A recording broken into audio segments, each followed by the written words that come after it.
Google Art Project is home to many works of art.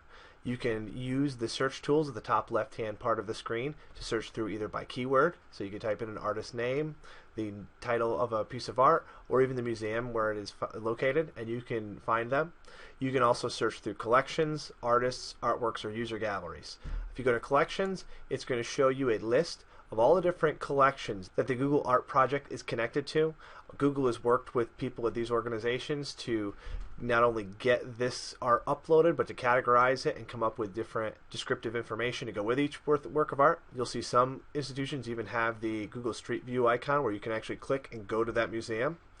So that's a very cool tool. If I go up to artists, I can search through and look for whatever artist I am interested in finding work on. I can type in a artist up here as a keyword, and it will search out that artist with a list of all the different works that they have. If I click on the artist, it should take me to that artist's page, and on this page you'll see a slideshow of a number of different works of art that you can search through till you find the one you want. If I click on artworks, then this brings me to a search window in which I can look for a specific piece of art. If I'm looking for Starry Night, I can type in a keyword, and there it is, it pops up. I can also use the user galleries. These are galleries or collections of art that have been created by different users. Mostly these are users from the different organizations that have kind of linked up with the art project, so you can kind of see the different things that they have suggested as part of their gallery. If I go back to a piece of art, I'm going to go to Starry Night. So I'm going to research that. If I would like to look at any piece of art, I click on it, and it opens up that piece of art in kind of an individualized window. This works for whether it's a photograph, a sculpture, whatever you're looking for. If I look at this piece of art, it gives me a bunch of different options. At the top left, I see the title of the art, when it was made, and if it has the Street View icon, that means I can go to the museum and look at it. It also gives me the compare tool, which allows me to compare two works of art side by side, so you can zoom in on each one and see the different features, and we'll look at that in a little bit. I can also use this button to add this item to kind of my collection of art, which I can then later add to my own gallery if I would like. This is a great tool if you're looking through art and you kind of want to tag it so that you can find it easily later.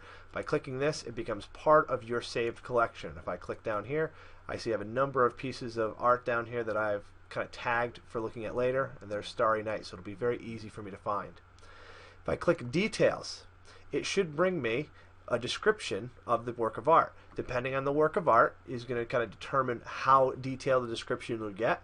Starry Night is a very famous piece, and you'll see that, and you see it actually gives you some notes about the artist, about the painting, the size. This one even has a video attached to it, so there's a lot of different resources you can access on this art project page, and this even shows a map where I believe the artist is from.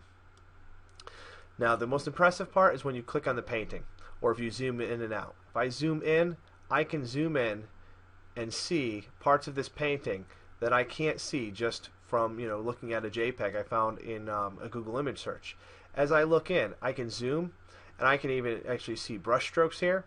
I can see in relation to the whole canvas where I'm looking, so I can move around to find a different part. If I want to focus on one of these stars, I can zoom in. Now this particular one allows me to zoom in to a great detail. You can see I can keep coming in.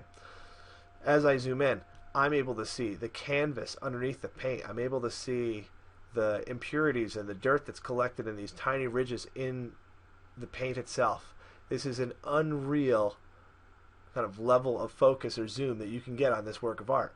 If you were at the art museum and you try to get this close to see this, I am pretty sure a security guard would escort you out. So this is a level of access that is kind of unheard of, but it depends on the work of art and how much they've photographed it. But Google uses a special system which takes these ultra high pixel images so that you have this ability to zoom in and see different parts of it. But this is a very powerful part of this tool. If I would like to use the compare tool to compare this work of art with something else, I can click up here to this icon and it will add it to my collection to compare it. Now I can just find another work of art. I'm just going to scroll through and find something. So I'll go with this particular one. Oh, it's another painting named Starry Night, but it's by someone else. I'm going to click compare, and it should bring up my two paintings, and it shows me, okay, here's the first one, here's the second one. I click Start Comparing, and it shows me both paintings side by side. I think one of the biggest things you notice is just the texture of the paint as you look at it. You can see Starry Night has these very big strokes. If I click over here, you can zoom in and just look at the minute differences. Now, one of the things that might take some time is the images take a little longer to load. Sometimes you'll notice they're a little bit blurry, and then the details will appear. That's because these are large images, and depending on your internet connection, will kind of determine how fast it loads. But from an artistic standpoint, you can clearly see two different styles in making these paintings. So it's a great way to kind of compare work. And it could be, whether you're looking for differences or similarities, or it could just be you want to see two things side by side. Either way, if I close this, it kind of closes off my comparing preview, and I can just X out of these works if I would like to get back to my regular screen. One of the nice things about the Google Art Project is it allows you to collect your own personal galleries. If I look at the top right, I see where it says My Galleries.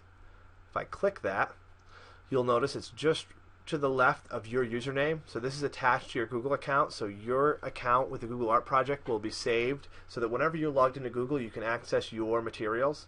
So you can see here I have a number of different galleries I've created, just kind of playing around with this tool.